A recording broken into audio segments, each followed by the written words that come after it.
Thank you so much for coming on the show, Kelley. It has been forever since we talked and collaborated, so it is great to see you. But I'm sure my listeners know who you are, but just in case, could you please introduce yourself?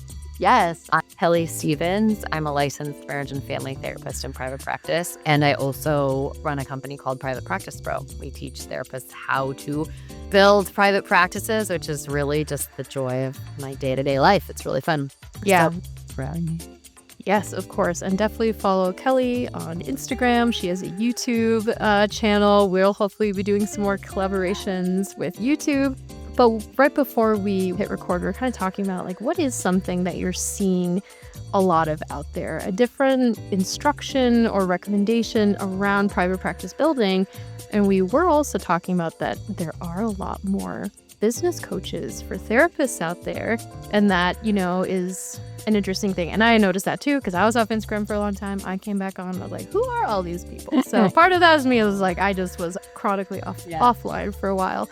But today we are going to talk about how you don't think that therapists need social media.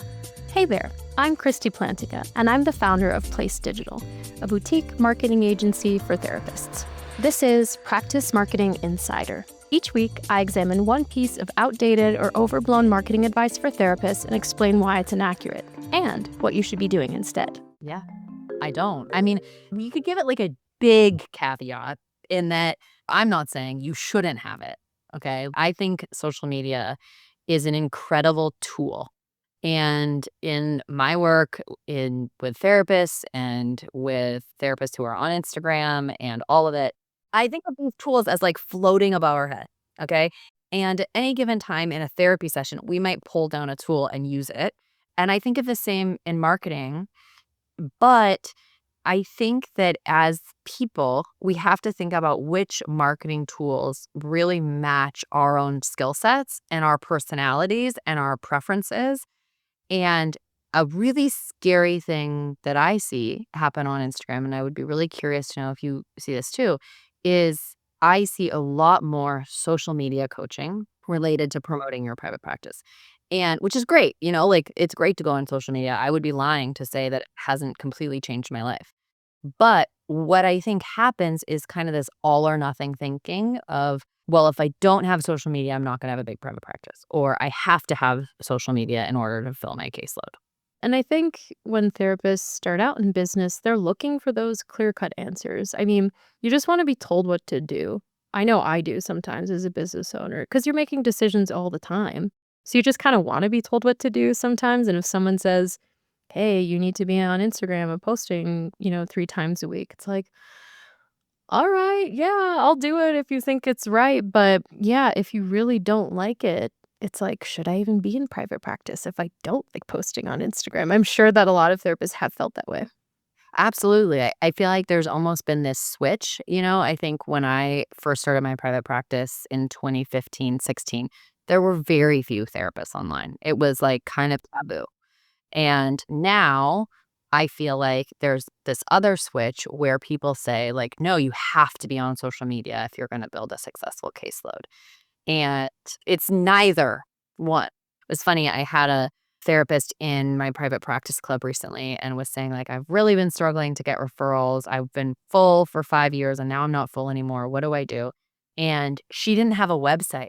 She's been full for 5 years and had no Wow. website, no social media, no online presence at all.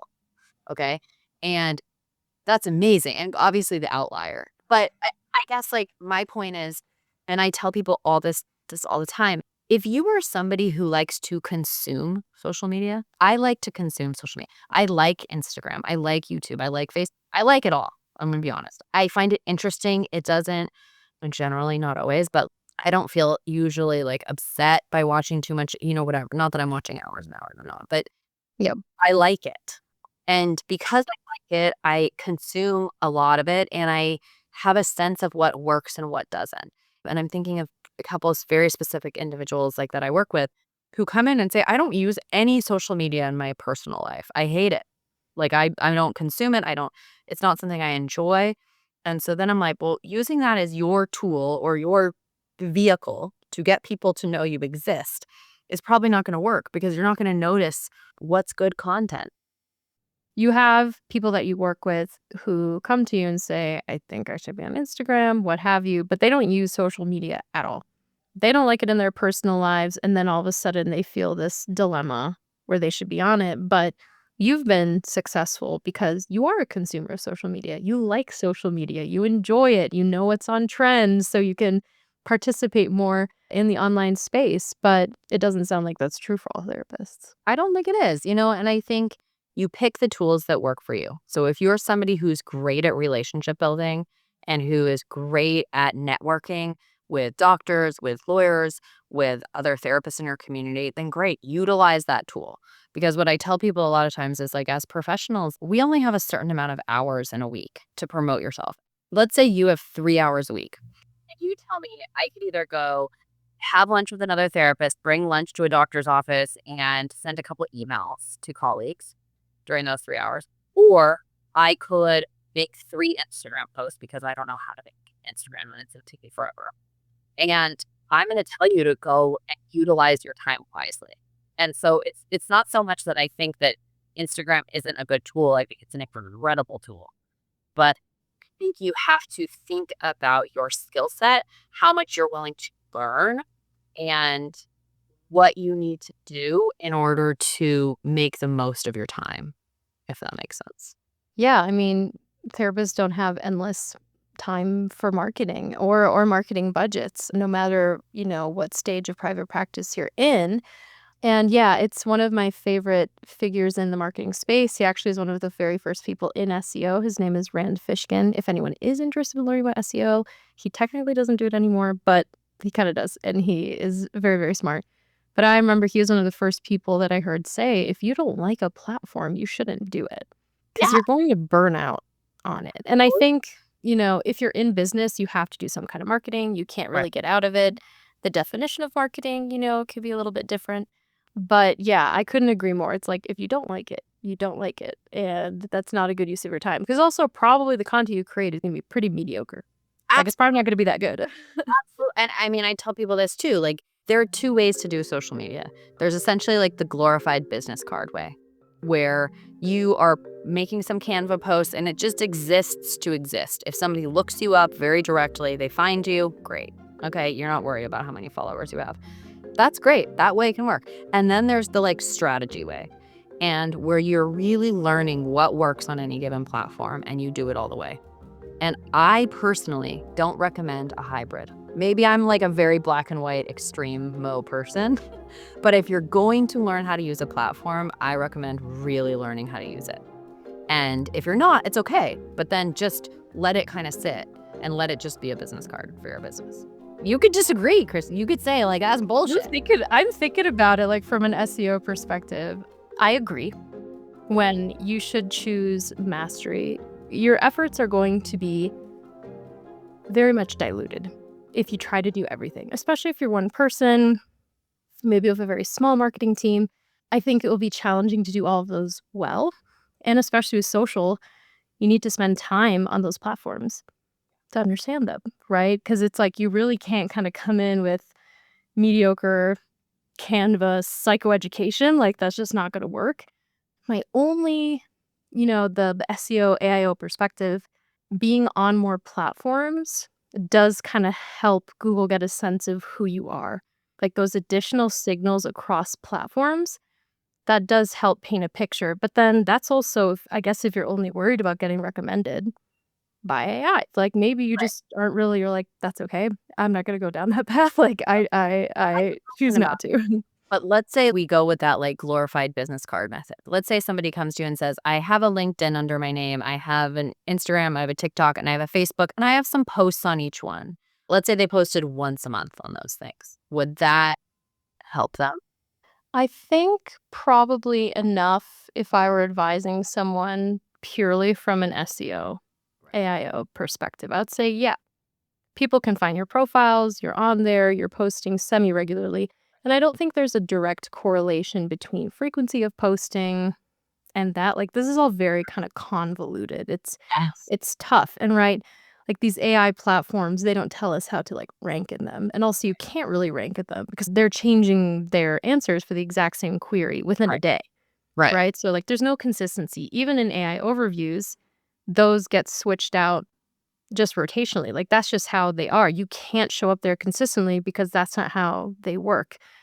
So I think it's interesting to think about like how much of a presence do you need on these platforms to kind of hit those different signals? And I think there's part of it too. It's like I do think we're in a world where therapy seekers do kind of, you know, cyber stalk their therapist. Yeah. People do. People look, Yeah.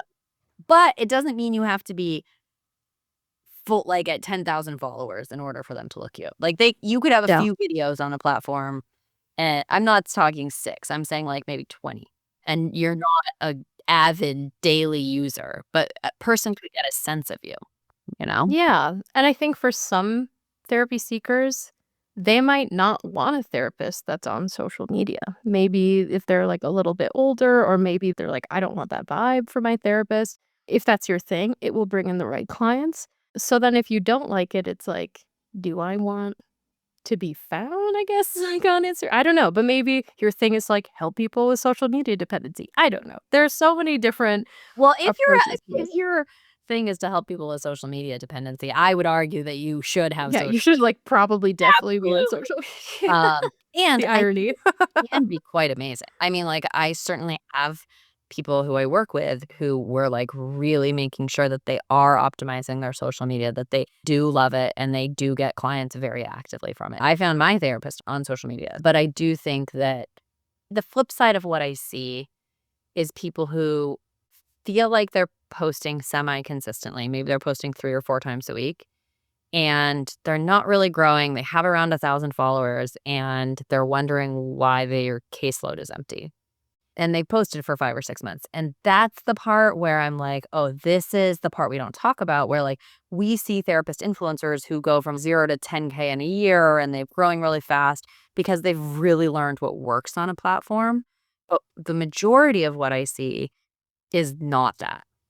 And I think that that's where sometimes it can feel predatory, I think, when I see coaches online and things say, like, just learn how to do this thing on Instagram and then you'll be full. And it's like, no, any platform you're on requires strategy. And like, I know even now for me, like, as somebody who's at 100 and something thousand followers on Instagram, I still think through how I word every post. I look at trends.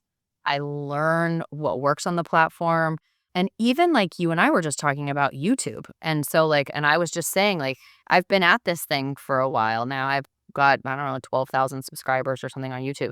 And I just said to you off camera, I was like, I need a mastermind. I need something to take me further. And so I think the question is not so much should you have it or not. It's more like, are you willing to invest the time to learn, to reach mastery on it? I guess the message I want therapists to have is it's okay. It doesn't mean that you won't have a full practice. You have to pick something else. You can't just be like, well, I'll be full without anything, but you mastery on a different sort of marketing task. If you can't tell, I am super, super passionate about accurate, high quality marketing education for therapists in private practice. I am now offering a free 15-minute call for therapists scaling group practices who want my honest opinion on their current marketing situation. I've worked with dozens of group practices, hundreds of solo practitioners, spoken to thousands. I've truly seen it all at this point. So if you'd like to pick my brain for a little while, you can head to practicemarketinginsider.com to book that free 15-minute call if you're a group practice owner scaling your practice. And now, back to the show. You just got at something that grinds my gears a little bit, which I like to talk about. So in the private practice coaching world, Yeah. I get so sick of like the just do this messaging. Yeah. There is one private practice coach, I see ads for them all the time, and their whole thing is like private pay clients on autopilot. And it's like, I'm like, do you think this happens on autopilot? And I see this with SEO education all the time, where it's like, SEO is not that hard. You just need X, Y, and Z. And I'm like, SEO is actually pretty harsh, I would say. And I think it's very disingenuous. And I think for anyone that's looking for help with marketing or is involved in some kind of coaching, I would steer very clear away from anyone who tries to paint these things as simple. Because even Absolutely. Instagram, knowing what works intuitively and teaching that are also two different things because your audience is different, your brand is different. So I don't know. Whenever I hear that sort of thing, I kind of get the ick and I'm like, I get the ick too. I mean, not interested.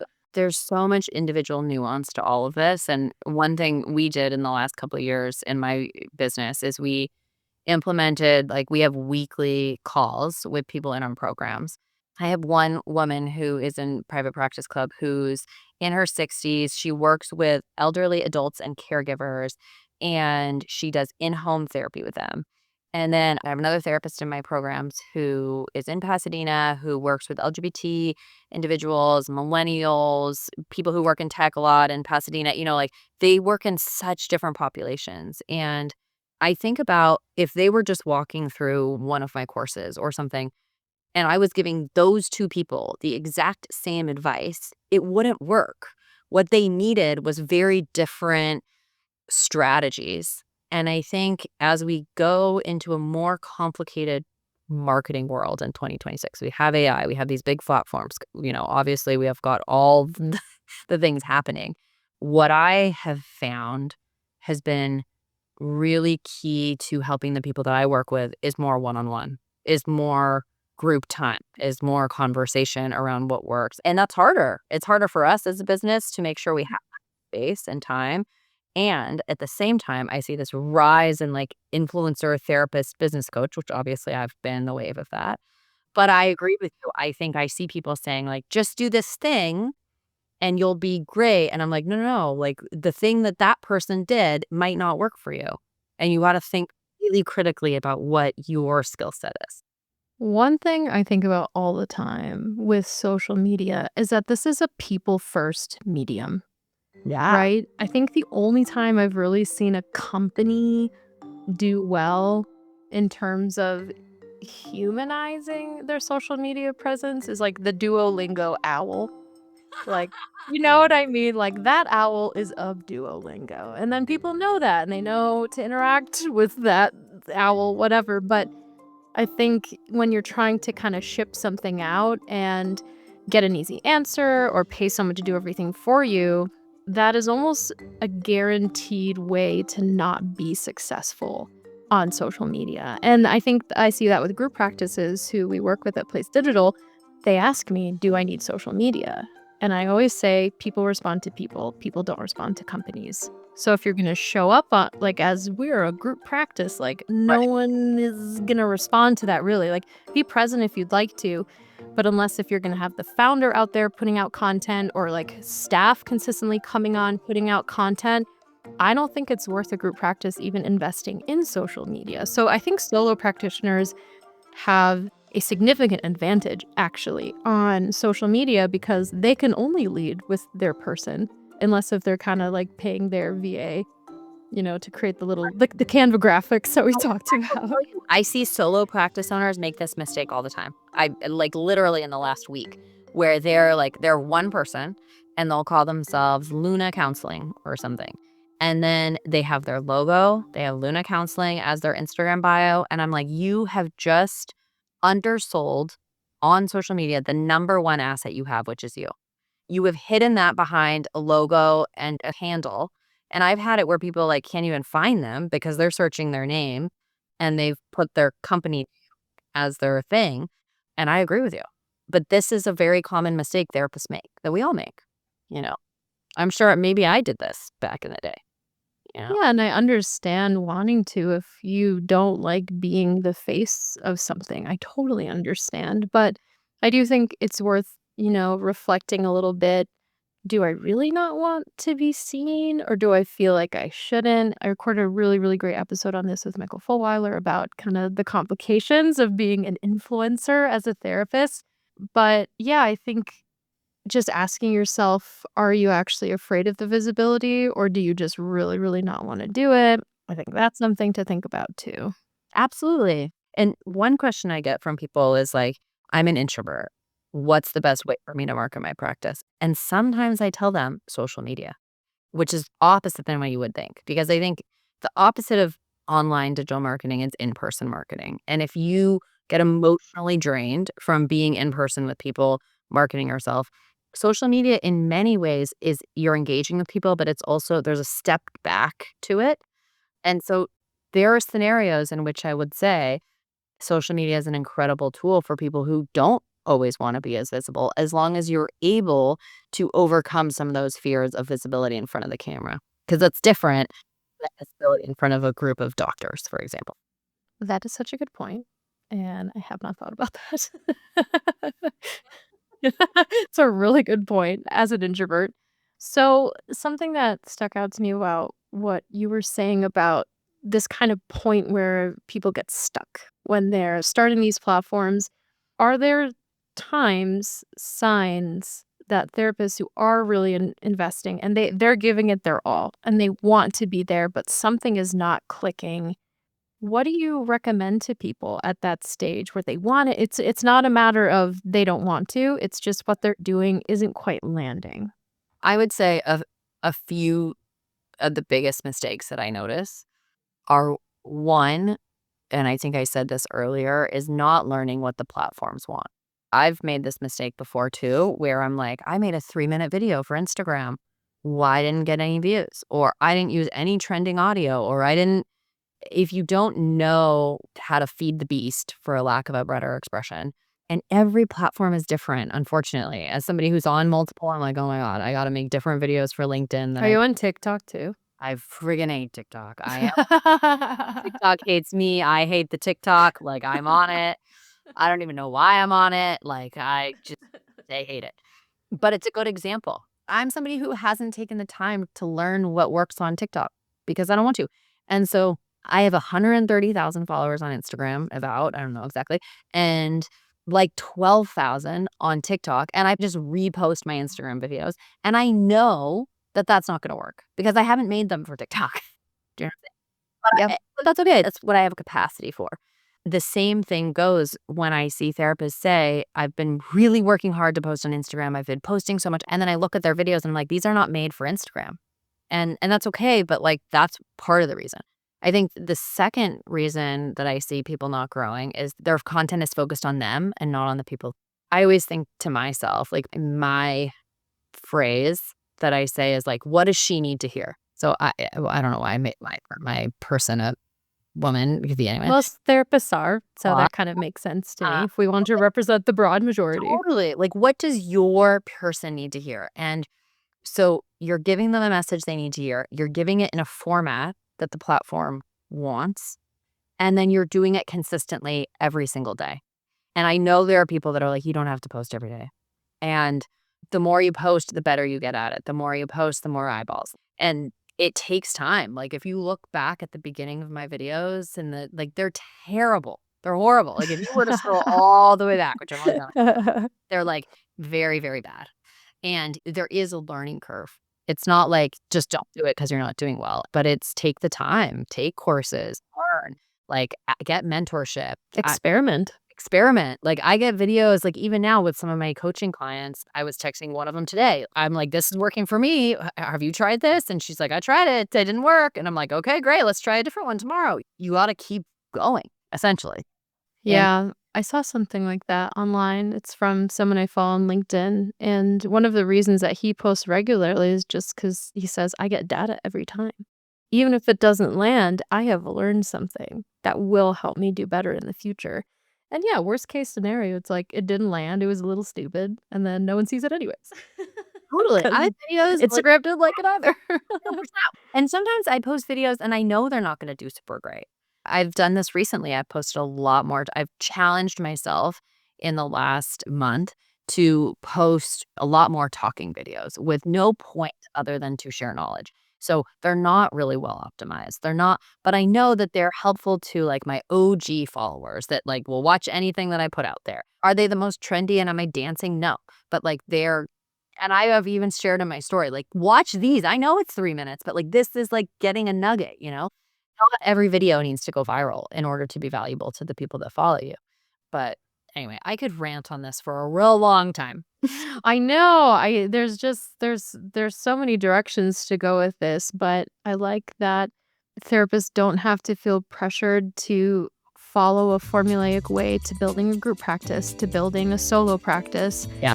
I think trying to find the nuance, there is a lot of noise online about marketing for therapists and practice building for therapists, and knowing that there are certainly best practices that you teach, that I teach, but something might not work for you, and there's probably an alternative that will be better for you. But whatever you choose, you got to stick to it. And that's really absolutely. Thank you so much for sharing your expertise. I really feel like I could talk about this for so long and just like get your experience as someone who's very successful on Instagram. But how can people find you if they want to learn more about your work with you? On all the platforms. Now except TikTok. Not need them. I have this phone handle on every platform, which is the Private Practice Pro. You could go follow me on the TikTok. You could, but on YouTube. Kelley won't like it. And I'm on LinkedIn, on all the things. Amazing. Yeah, pick your platform. Have fun. Awesome. Well, thank you so much, Kelley. And that's it for this week's episode. If you want to connect, you can find me on LinkedIn or Instagram at Kristie_PlaceDigital. If you're interested in working with me and my team, you can head over to placedigital.com. I'm Kristie Plantinga. Thanks for listening, and I'll see you next time.